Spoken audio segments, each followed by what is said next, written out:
अपने पसंदीदा शो के फुल एपिसोड देखने के लिए अभी डाउनलोड करें दंगल प्ले ऐप।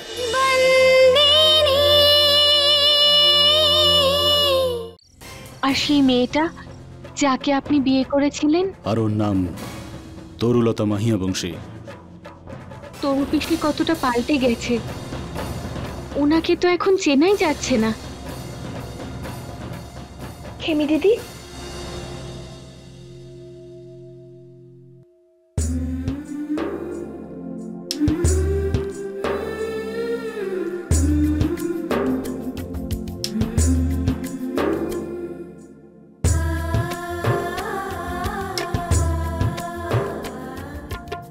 কেন করলি দিদি তুই এরকম?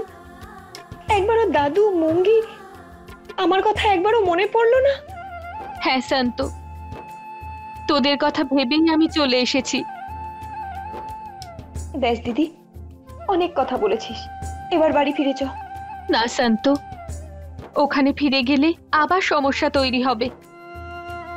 না দিদি, এরকম কিচ্ছু হবে না, কোরিয়াল মায়ের কৃপায় সবকিছু ঠিক হয়ে যাবে। মালিক তোর সাথে হিতেন দাদার বিয়ের জন্য রাজি হয়ে গেছেন।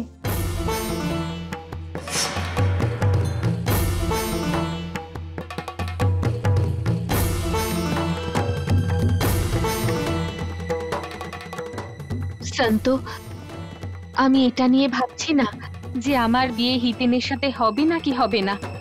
আমার প্রশ্ন হলো এটা, তুই মালিকের সাথে সম্পর্ক ভাঙার কথা ভাবছিস না তো?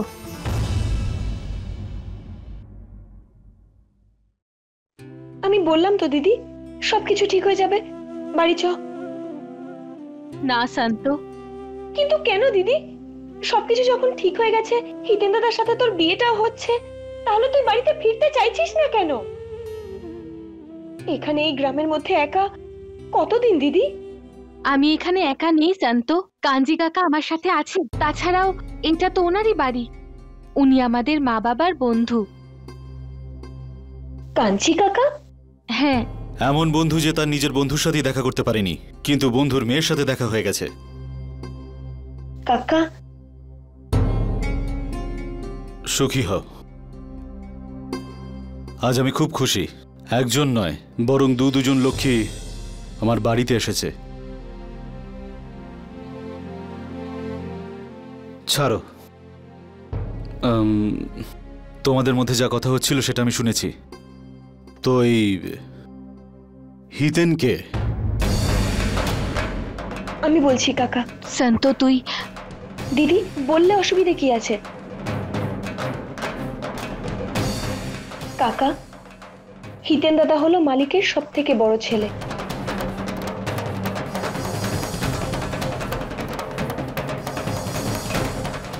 কি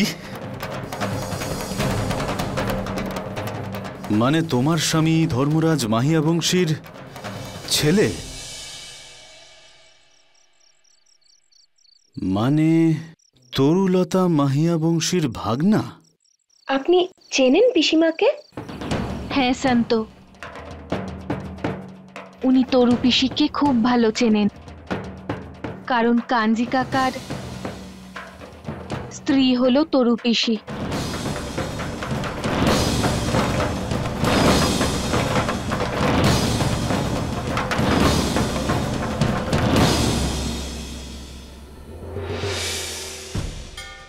কি স্ত্রী?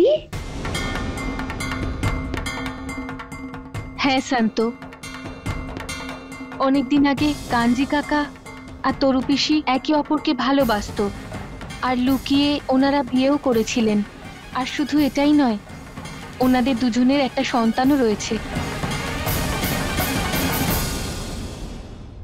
যাকে কাঞ্জি কাকা জেল যাওয়ার আগে আমাদের মা বাবার কাছে রেখে গেছিলেন। কিন্তু তারা চলে যাওয়ার পরে এখন কেউই জানে না কাঞ্জি কাকা সন্তান কোথায় আর কার কাছে আছে। এখন বুঝতে পারলাম যে পিসিমা কাঞ্চি বাগেলার নাম শুনে ওরকম করতে থাকেন কেন। চিন্তায় তো আমি রয়েছি। আমার পূর্ণ বিশ্বাস মাধব কাকা আমার ছেলের ব্যাপারে নিশ্চয়ই কিছু না কিছু জানেন, কিন্তু উনি বলতে চান না। কাকা, দাদু যদি এ বিষয়ে বিন্দু মাত্রও কিছু জেনে থাকেন তাহলে অবশ্যই আপনাকে বলবেন। আপনি আমার সাথে ধর্মপুরে চলুন, আমি আপনাকে সাহায্য করব।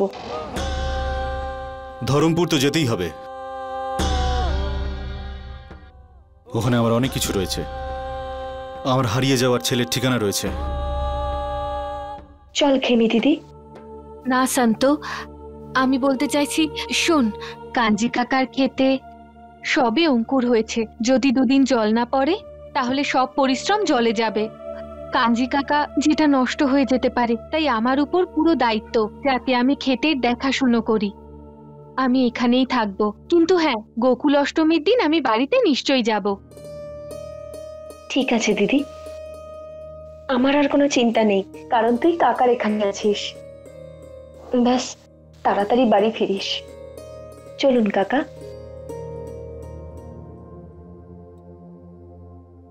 ব্যাপারটা শুধু ক্ষেতের নয় রে, যেটা নষ্ট হয়ে যেতে পারে। বিষয়টা হলো একটা জীবনের, যেটা আমার জন্য নষ্ট হয়ে যেতে পারে। আমি তোর দিদি রে শান্ত, তোর মুখ দেখলেই বুঝতে পারি। এটা জেনে গেছি হিতেন আর আমার সম্পর্কটা যাতে হয়, তার জন্য তুই মিথ্যে বলছিস।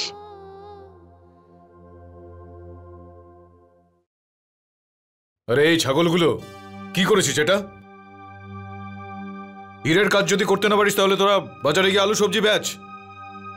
এগুলো ইম্পোর্ট করার জিনিস, একটাও চলবে না এখানে।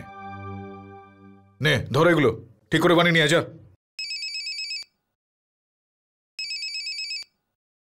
হ্যালো, হ্যাঁ বলো বলো।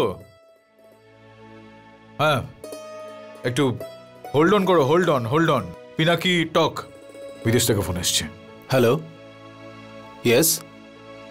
No. Don't worry. We will complete it. Yes. Okay. কি বললো? দাদা, ওরা অর্ডারটা ক্যান্সেল করার কথা বলছে। কেন? আপনি তো জানেন অনেকটা সময় পেরিয়ে গেছে, এখনো পর্যন্ত আমরা স্যাম্পেলও পাঠাতে পারিনি।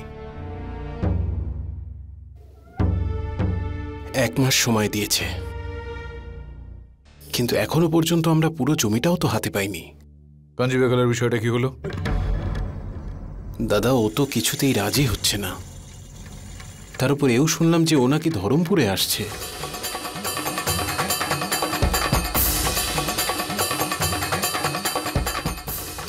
কাঞ্চি ধর্মপুরে? আরে হ্যাঁ, তুই চিন্তা করিস না, আসতে দে ওকে। এখানে আসার পর সবকিছু আমি নিজের হাতে ঠিক করে দেব। কাঞ্চি এখানে এলে আবার কিছু অনর্থ না ঘটে। ওর সাথে আমার অতীতের সব কথাগুলো যদি ভাই জেনে ফেলে তাহলে